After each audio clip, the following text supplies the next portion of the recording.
Abantu benshi bakunda ruhago nyarwanda, ariko se ni bangahe bazi ibibuga bikinirwaho iyi ruhago, cyane ko abenshi usanga bashidikanya ku bibuga dufite hano mu Rwanda. Uyu munsi tugiye kurebera hamwe ibibuga bya mbere bikomeye hano mu Rwanda, ibibuga bikinirwaho n'amakipe atandukanye mu mukino w'umupira w'amaguru mu Rwanda. Ibi bibuga ni ibibuga 7, akaba ari ibibuga by'umupira w'amaguru, aho turaza guhera ku mwanya wa 7 tugana ku mwanya wa mbere. Urakaza neza mu muryango mugari wa Dive Courant Official, ahareberwa ukuri kumwe kuri nyuma y'inkuta z'umwijima. Tudatinze rero, reka turebere hamwe izi stade duhereye ku mwanya wa 7 tugana ku mwanya wa mbere. Ku mwanya wa 7 turasanga stade ya Muhanga Regional Stadium. Iyi stade iherereye mu kagari ka Gahogo, mu murenge wa Nyamabuye, mu karere ka Muhanga mu ntara y'Amajyepfo.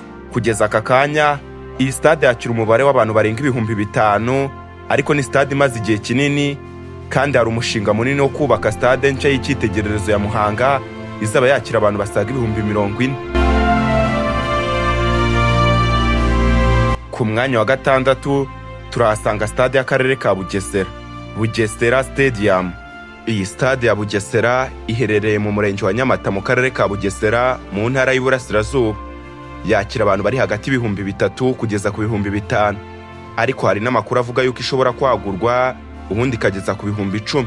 Iyi stade yatangiye kubakwa mu 2018 maze ifungurwa mu 2019 bishyira mu 2020. Abayituriye bamwe na bamwe bayita Nyamata Stadium cyangwa se stade ya Nyamata, ariko n'ubundi ni stade y'akarere ka Bugesera. Ku mwanya wa 5 turasanga stade y'akarere ka Nyagatare Stadium. Iyi ni stade iherereye mu mujyi wa Nyagatare mu ntara y'Iburasirazuba. Yakira umubare w'abantu barenga 5,000, harimo abantu 3,500 bicaye neza, ndetse n'abandi bantu barenga 1,500 bashobora guhagarara. Yuzuye mu mwaka w'2020, itwaye miliyari hafi 9 z'amafaranga y'u Rwanda. Itahwa ku mugaragaro muri Nyakanga 2022.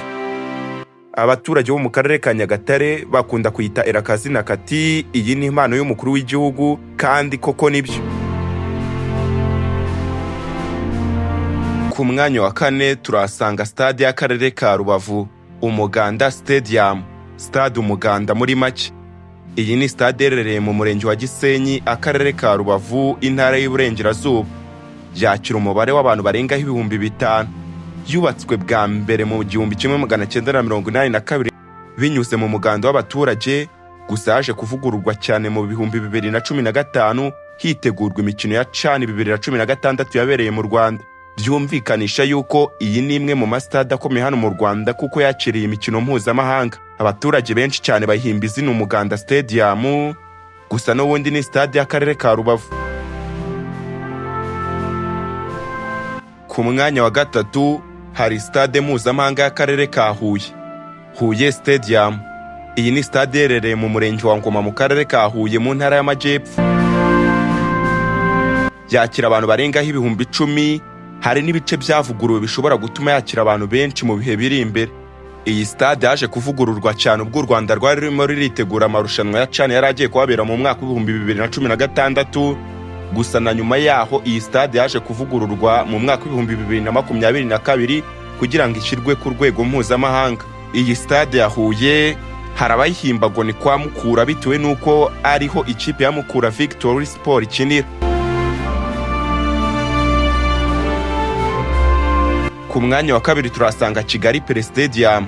Hari abayizi ku izina rya Stade Regional Nyamirambo. Iyi ni stade iherereye mu murenge wa Nyamirambo, akarere ka Nyarugenge mu mujyi wa Kigali. Yakira abantu barengaho gato 22,000. Ni imwe mu mastade amaze igihe kinini mu Rwanda, ariko yagiye igenda ivugururwa mu bihe bitandukanye, ndetse yewe no mu bihe bya vuba yaje kuvugururwa maze itaho ku mugaragaro ku wa 15 Werurwe umwaka w'2023.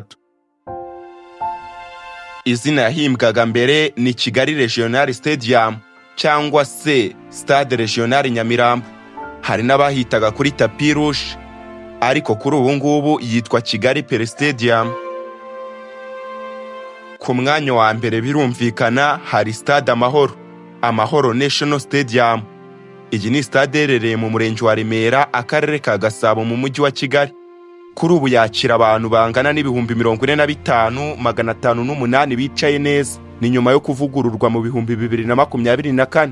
Iyi stade yubatswe bwa mbere hagati y'umwaka w'1984 n'1989. Yaje kuvugururwa mu buryo bugezweho hagati y'umwaka w'2022 n'umwaka w'2024. Itahwa ku mugaragaro ku ya mbere Nyakanga 2024. Nibyo koko mu Rwanda ntago hari amastade menshi ahagije ashobora kwakira imikino mpuzamahanga, gusa uko ibihe bigenda bisimburana bigenda bizana n'impinduka, kubera yuko iterambere ry'igihugu rihora ryirukanka umunsi ku munsi. Ndabashimiye mwese mwebwe mukomeza gukurikira ibiganiro bya Dive Courant Official, naho ubutaha.